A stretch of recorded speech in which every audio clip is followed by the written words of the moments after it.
a year into the Sudan conflict between the Sudanese Armed Forces and the Rapid Support Forces, there are calls for an end to hostilities. The conflict has led to large-scale displacement on the backdrop of a country experiencing hunger and humanitarian crisis.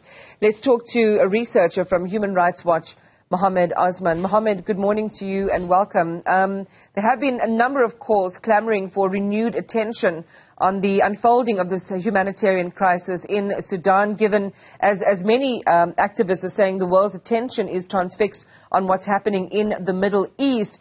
But there is a major humanitarian situation that's developing on the ground there, widespread and deliberate killings of the civilian population, a massive, devastating consequence to the fighting between these two groups, the Sudanese Armed Forces and the Rapid Support Forces, on the civilian population. I think let's just start with a status update on what the face of the suffering looks like. Thank you. I mean, this conflict has been for a year, as you said. It's tragic. The display of violence and destruction for a year, unfortunately, did not catch much of the international attention, whether it's the media reporting or the international and regional political response to the crisis itself. I mean, as we are speaking, the fighting in different parts of the countries continue. The displacement as well continue, especially in northern Darfur. In Al-Fashir, there have been massive attacks targeting the civilian population as well. Meanwhile, today we have the Paris conference to address the humanitarian crisis. We continue to see the recurring impediments by both the warring parties that hindering the access and the delivery of aid to the population in need. So it has been a year and the situation has gotten better. It has gotten worse, and the outlook in terms of the humanitarian data looks quite grim. And we are not really seeing any political will by the warring parties to end this fighting anytime soon. I don't know if this is slightly outside your ambit, but maybe you have a comment on it. We have seen Sudan suspended from the African Union.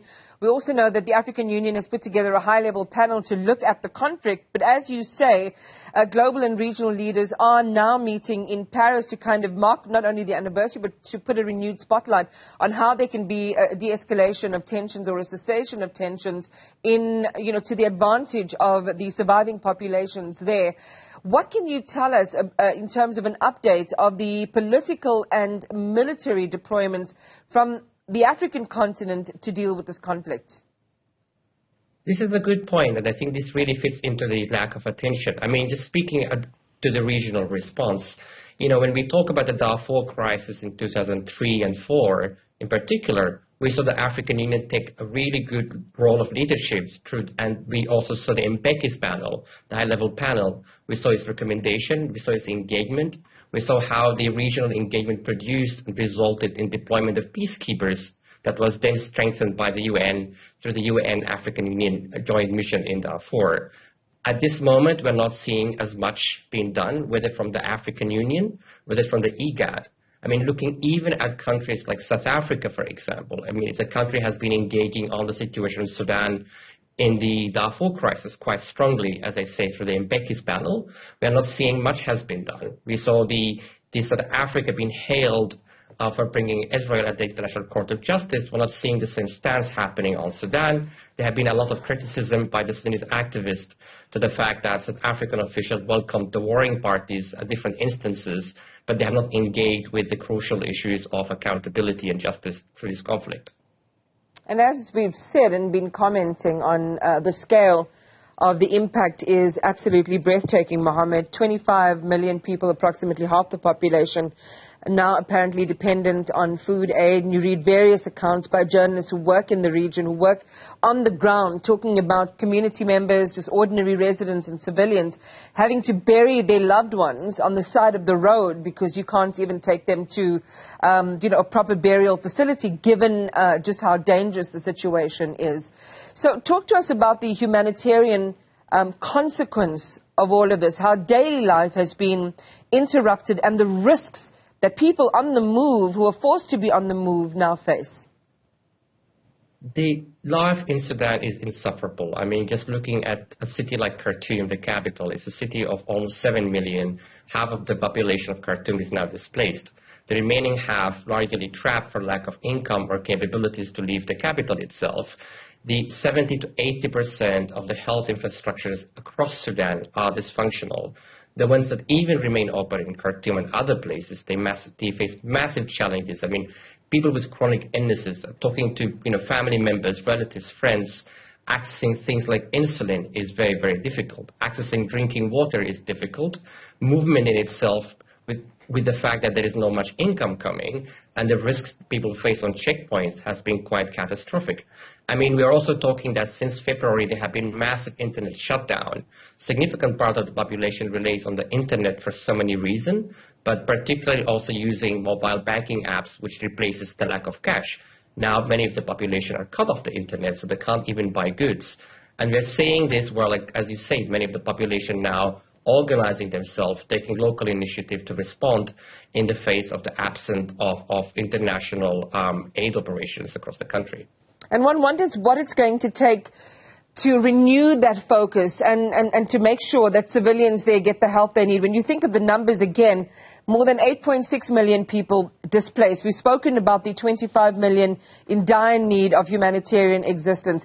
18 million people there are facing the prospect of severe hunger. And this next one is just absolutely heartbreaking. One in 7 children are facing extreme malnourishment or has acute malnourishment. And what's happening is that what's flanking the aid workers and aid reaching the critical areas is on one side the prevention of aid workers from doing their work, and on the other side the blocking of the delivery of aid to the region.